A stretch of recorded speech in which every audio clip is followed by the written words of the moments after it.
November 4th, we must stand up and say, 8 is enough.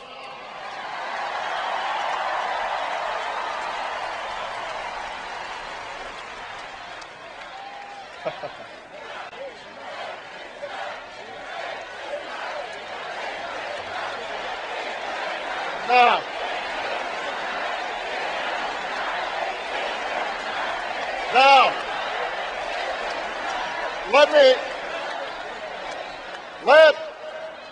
let there be no doubt. The Republican nominee, John McCain, has worn the uniform of our country with bravery and distinction. And for that, we owe him our gratitude and our respect.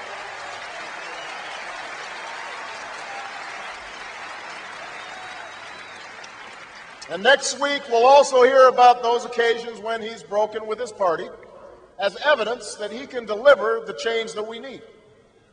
But the record's clear. John McCain has voted with George Bush 90% of the time. Senator McCain likes to talk about judgment, but really, what does it say about your judgment when you think George Bush has been right more than 90% of the time?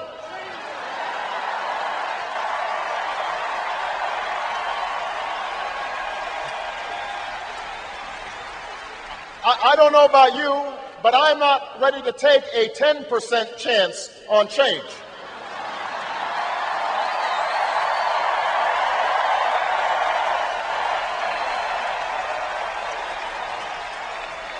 The truth is, on issue after issue that would make a difference in your lives, on health care and education and the economy, Senator McCain has been anything but independent. He said that our economy has made great progress under this president. He said that the fundamentals of the economy are strong.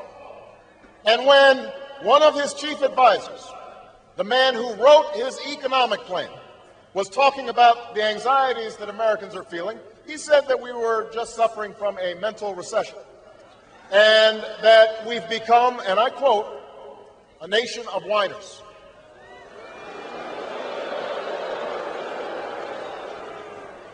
A nation of whiners. Tell that to the proud auto workers at a Michigan plant who, after they found out it was closing, kept showing up every day and working as hard as ever because they knew there were people who counted on the breaks that they made. Tell that to the military families who shoulder their burdens silently as they watch their loved ones leave for their third or fourth or fifth tour of duty. These are not whiners. They work hard and they give back and they keep going without complaint. These are the Americans I know.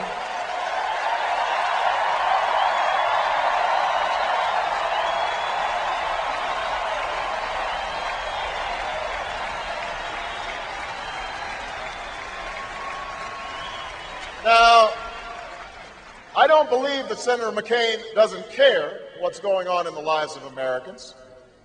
I just think he doesn't know. Why else would he define middle class as someone making under $5 million a year?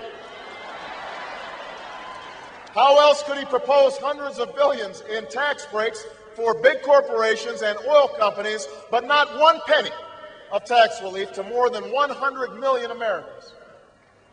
How else could he offer a health care plan that would actually tax people's benefits? Or an education plan that would do nothing to help families pay for college, or a plan that would privatize Social Security and gamble your retirement? It's not because John McCain doesn't care. It's because John McCain doesn't get it.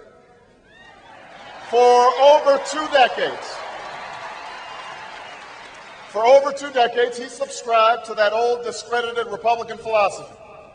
Give more and more to those with the most and hope that prosperity trickles down to everyone else.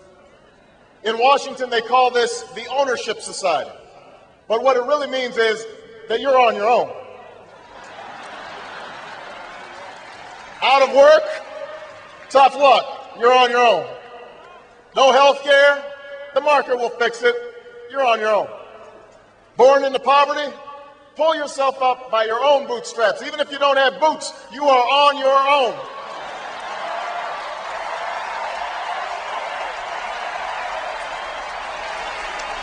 Well, it's time for them to own their failure. It's time for us to change America, and that's why I'm running for president of the United States.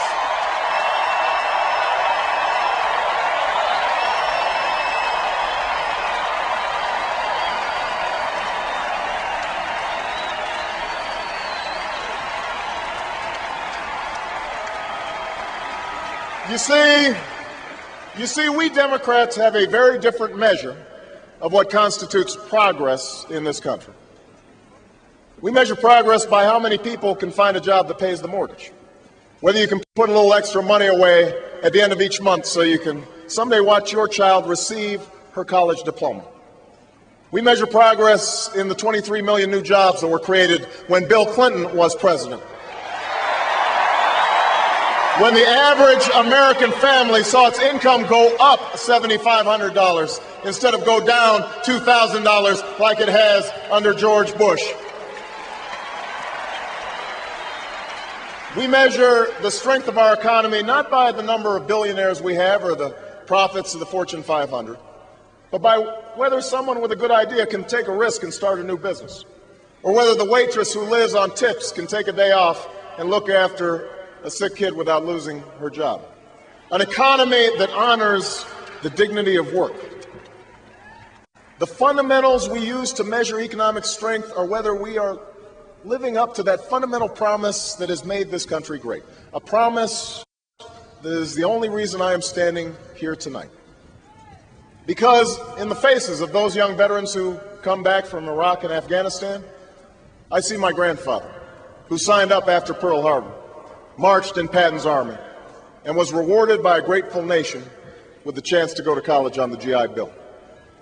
In the face of that young student who sleeps just 3 hours before working the night shift, I think about my mom, who raised my sister and me on her own while she worked and earned her degree, who once turned to food stamps but was still able to send us to the best schools in the country with the help of student loans and scholarships. When I listen to another worker tell me that his factory is shut down, I remember all those men and women on the south side of Chicago who I stood by and fought for 2 decades ago after the local steel plant closed. And when I hear a woman talk about the difficulties of starting her own business or making her way in the world, I think about my grandmother, who worked her way up from the secretarial pool to middle management, despite years of being passed over for promotions because she was a woman. She's the one who taught me about hard work. She's the one who put off buying a new car or a new dress for herself so that I could have a better life. She poured everything she had into me. And although she can no longer travel, I know that she's watching tonight and that tonight is her night as well.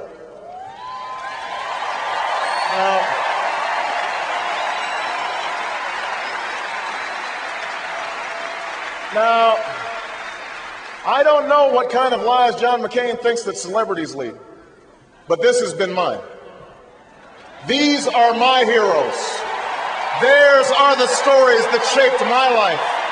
And it is on behalf of them that I intend to win this election and keep our promise alive as President of the United States.